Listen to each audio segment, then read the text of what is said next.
Everyone, welcome to channel learn with ease. आज हम solve करेंगे इश्यू ऑफ शेयर्स चैप्टर से question number 71 and 72, chapter 6 DK Goyal की book से class 12 accounts. Online classes, online tuitions के लिए आप मुझे स्क्रीन पर दिए गए नंबर पर व्हाट्सएप कर सकते हो अपना नाम और क्लास। और आप अगर सॉल्यूशन ढूंढ रहे हो टीएस ग्रेवाल और DK Goyal new edition book के, तो चैनल के होम टैब पर क्लिक करो, आपको सभी सॉल्यूशंस अपलोडेड मिलेंगे। पोस्ट सेक्शन में एमसीक्यूज मिलेंगे क्विज के फॉर्मेट में और एमसीक्यूज के सॉल्यूशन से शॉर्ट्स में।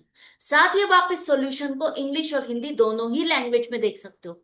उसके लिए आपको ये सेटिंग का बटन प्रेस करना है और ऑडियो ट्रैक से अपनी कंफर्टेबल लैंग्वेज इंग्लिश या हिंदी को सिलेक्ट करना है। तो बहुत कुछ है चैनल पर, विजिट द चैनल। अच्छा लगे तो शेयर और सब्सक्राइब जरूर करना।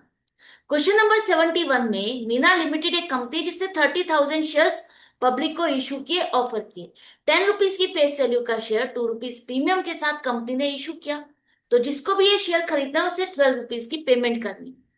अब कंपनी को कितने शेयर्स की एप्लीकेशन मिली? 52,000 शेयर्स की एप्लीकेशन मिली है।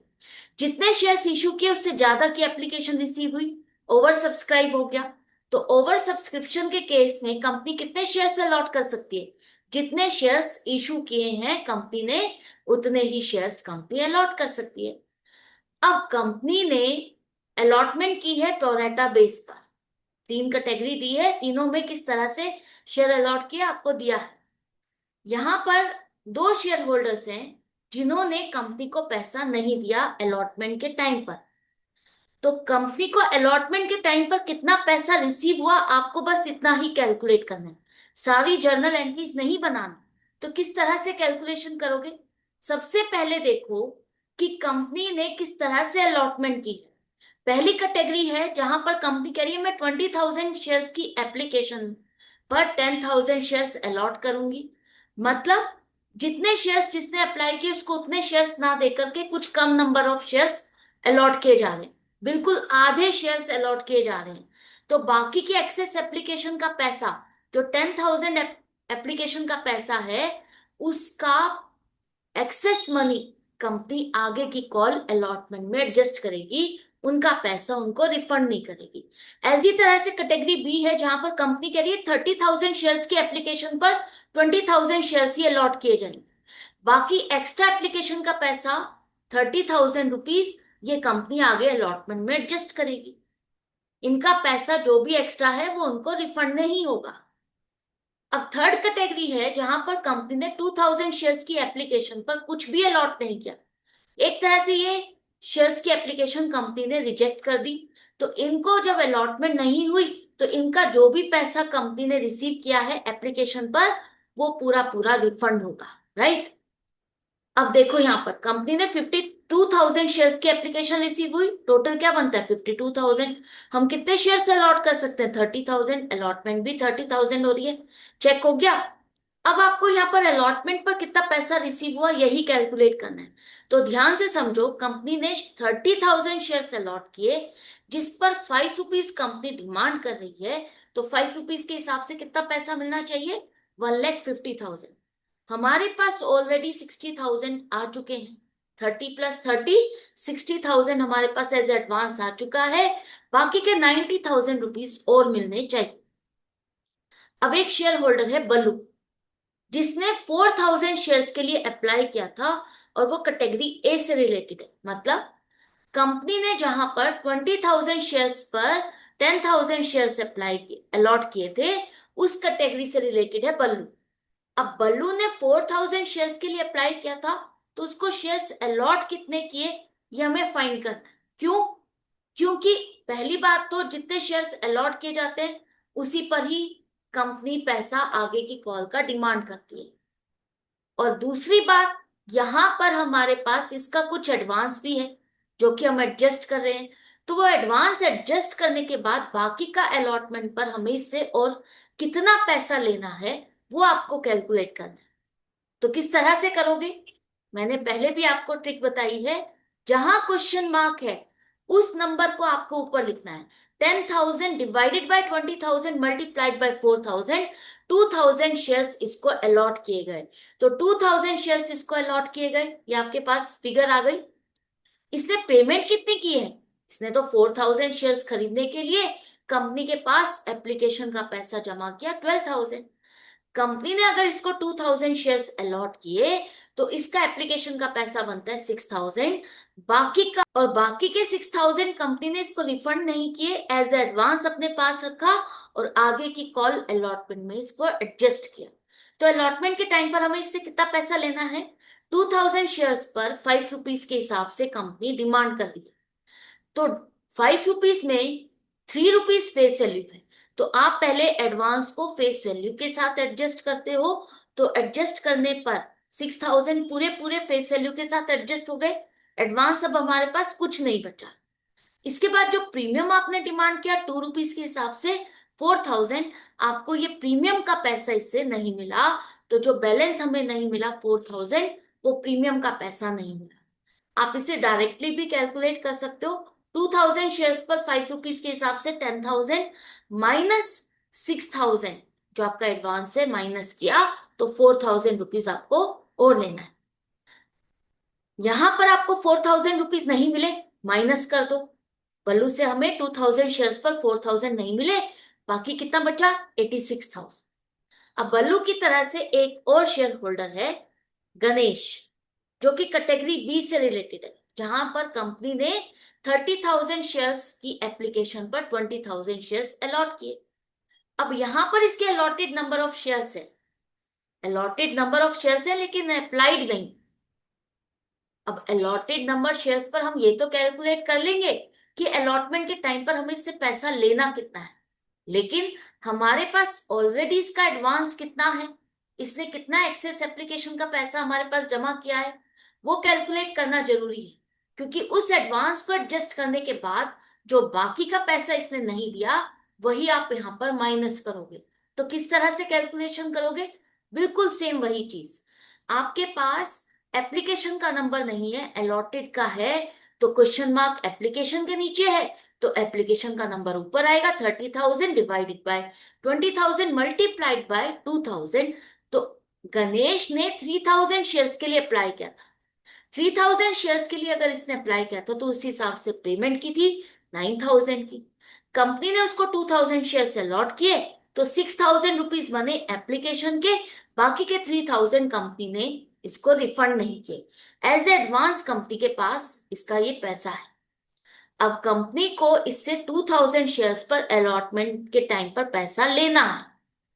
अलॉटमेंट के टाइम पर 5 रुपीज के हिसाब से पैसा लेना है, तो पहले फेस वैल्यू के साथ इसको एडजस्ट करोगे। जो भी एडवांस है आपका वो फेस वैल्यू के साथ एडजस्ट होगा। तो 2000 शेयर्स पर 3 रुपीज के हिसाब से 6,000, तो पूरा पूरा आपका एडवांस फेस वैल्यू के साथ एडजस्ट हो गया। उसके बाद 3,000 फेस वैल्यू के नहीं मिले, और आपको प्रीमियम का पैसा 2 रुपीज के हिसाब से 4,000 नहीं मिले, तो टोटल 7,000 रुपीज आपको नहीं मिले। राइट? तो बैलेंस आपको नहीं मिला 7,000। डायरेक्टली भी कैलकुलेट कर सकते हो। 2000 शेयर्स पर 5 रुपीज के हिसाब से 10,000, एडवांस आपका 3,000 माइनस करने पर 7,000 आएगा।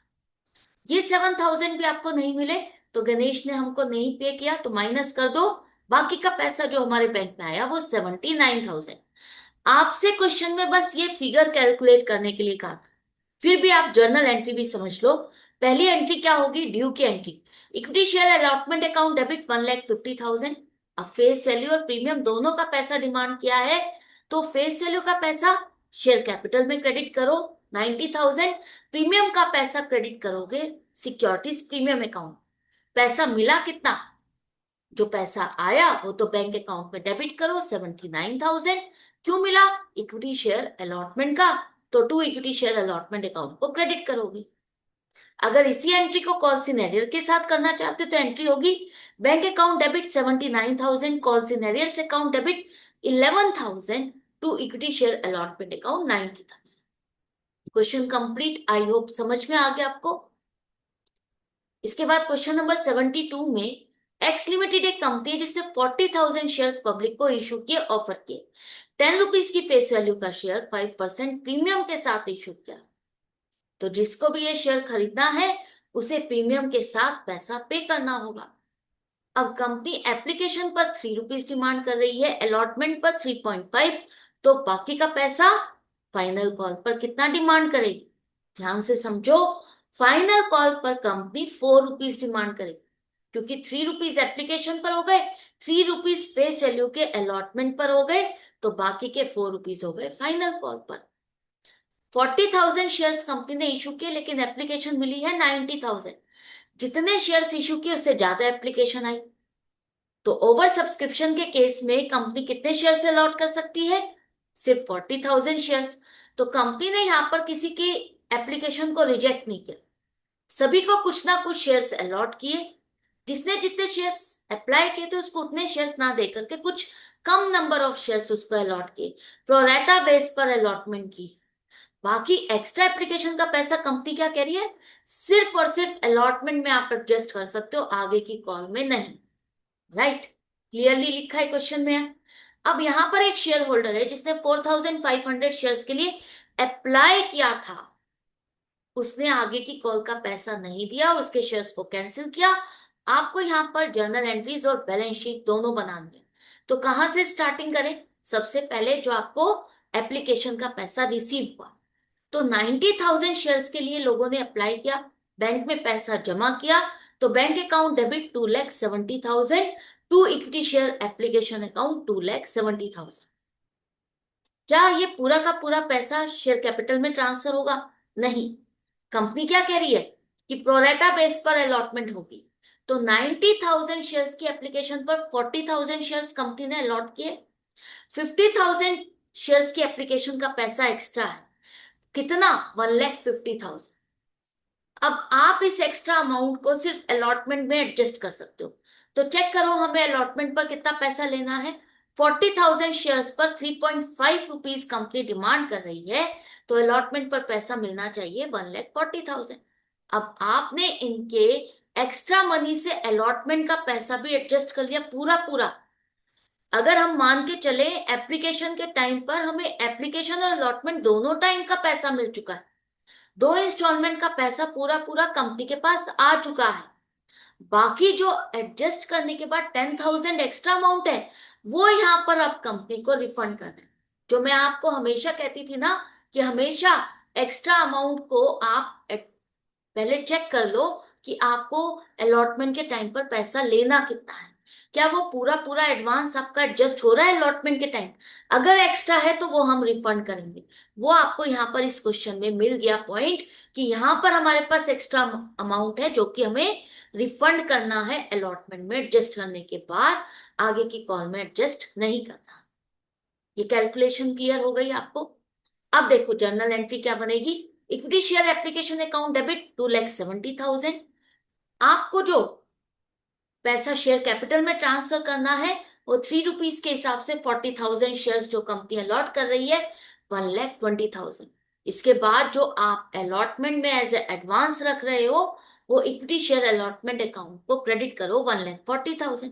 ये अभी एडवांस है, कंपनी ने अभी अलॉटमेंट की डिमांड नहीं की है, तो अलॉटमेंट अकाउंट में आप ये पैसा क्रेडिट करोगे। अब यहाँ पर जो दूसरी कंफ्यूजन आती है, आप लोग यहाँ पर कॉल्स इन एडवांस लिख देते हो। नहीं, अलॉटमेंट का पैसा अगर आपको एडवांस मिलता है तो वो अलॉटमेंट अकाउंट में ही क्रेडिट होगा, कॉल्स इन एडवांस में नहीं।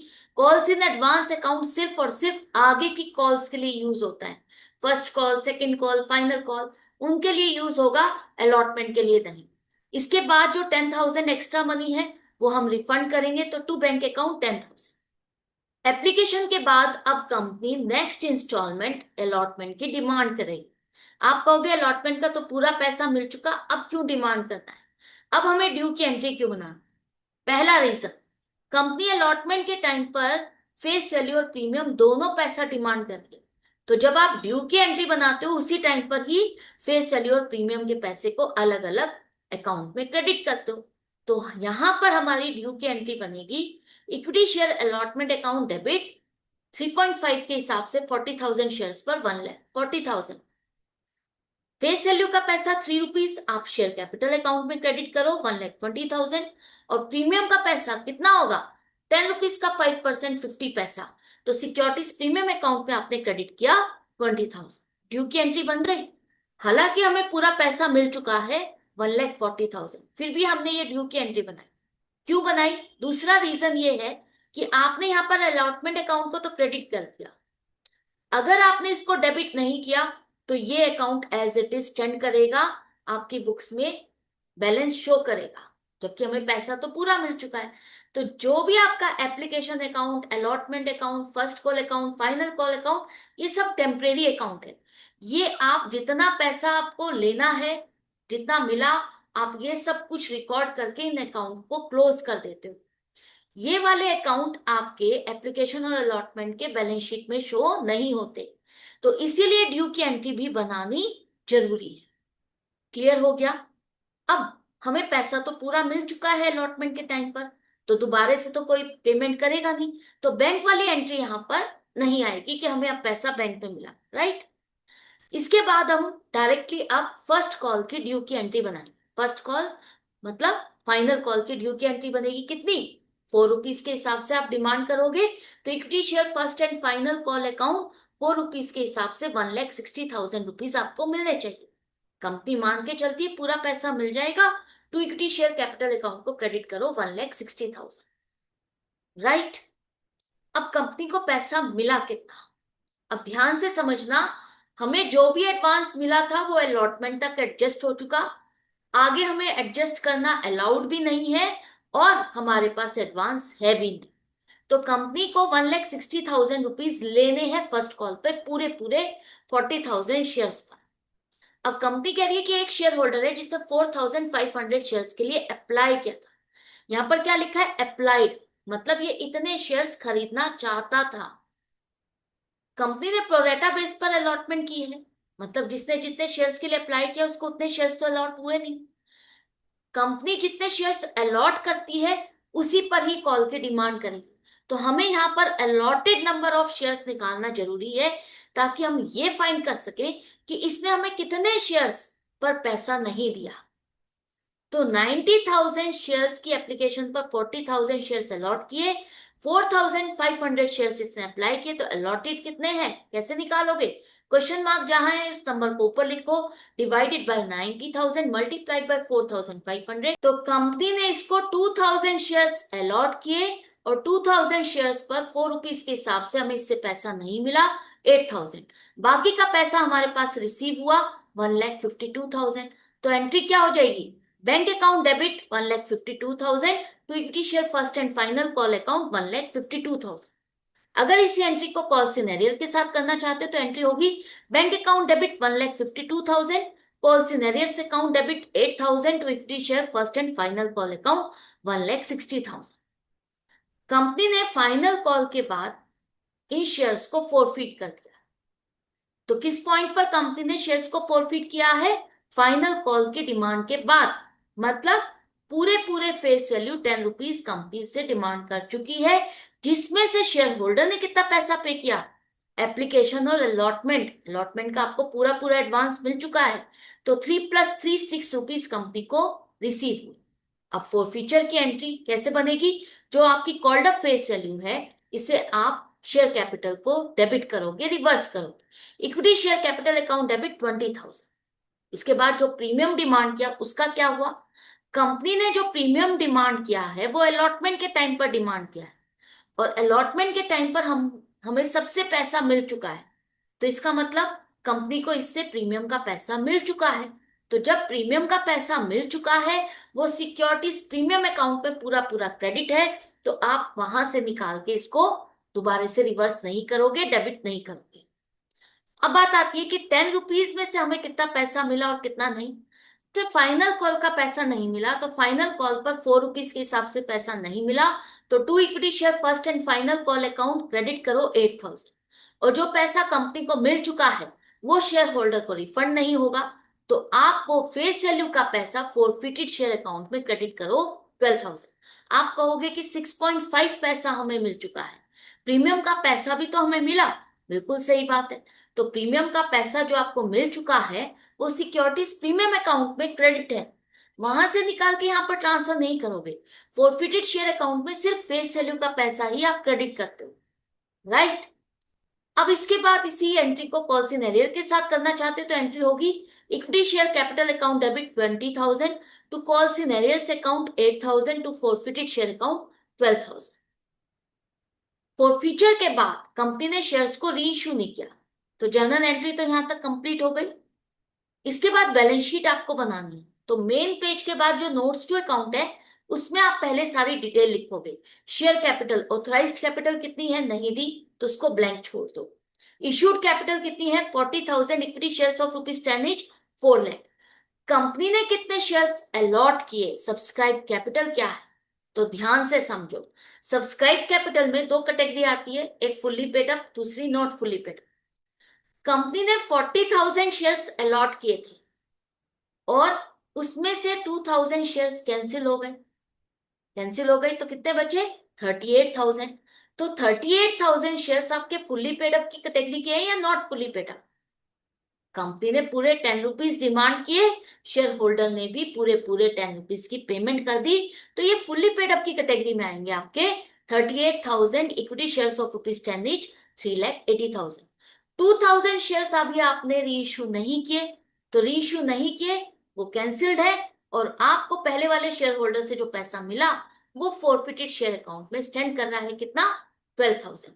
तो ये वाला बैलेंस भी आप सब्सक्राइब कैपिटल में ऐड करने के बाद टोटल 3,92,000 की शेयर कैपिटल मेन पेज पे दिखाओगे। इसके बाद जो प्रीमियम का पैसा आपको मिला, प्रीमियम का पैसा आपको टोटल 40,000 शेयर्स सबसे मिला था, जो शेयर्स आपने कैंसिल किया उसका भी प्रीमियम आपको मिला था। ठीक है, तो 40,000 शेयर्स पर 0.5 के हिसाब से ₹20,000 प्रीमियम आपको मिला। हालांकि क्वेश्चन में आपसे प्रीमियम का पैसा पूछा नहीं है, बैलेंस शीट में शो करने के लिए बोला नहीं, लेकिन कई बार क्वेश्चन में आ जाता है, तो आपको बेसिक सी कैलकुलेशंस आनी चाहिए, इसलिए मैं ये एक्स्ट्रा आपको एक्सप्लेन कर। इसके बाद मेन पेज पर हम क्या दिखाएंगे, equities and liabilities, share holders fund, share capital में आएगा आपका 3,92,000, रिजर्व एंड सरप्लस में आएगा 20,000। क्लियर है, तो बैलेंस शीट भी बन गई, क्वेश्चन कंप्लीट हो गया। आई होप आपको समझ में भी आ गया, सारे डाउट्स भी खत्म हो गए। फिर भी रह गए हैं तो कमेंट सेक्शन में लिख करके पूछ सकते हो। अगर वीडियो हेल्पफुल लगे तो लाइक का बटन प्रेस करना और ज्यादा से ज्यादा फ्रेंड्स में शेयर करना। मिलेंगे हम नेक्स्ट वीडियो में नेक्स्ट क्वेश्चन के साथ। Good bye and take care.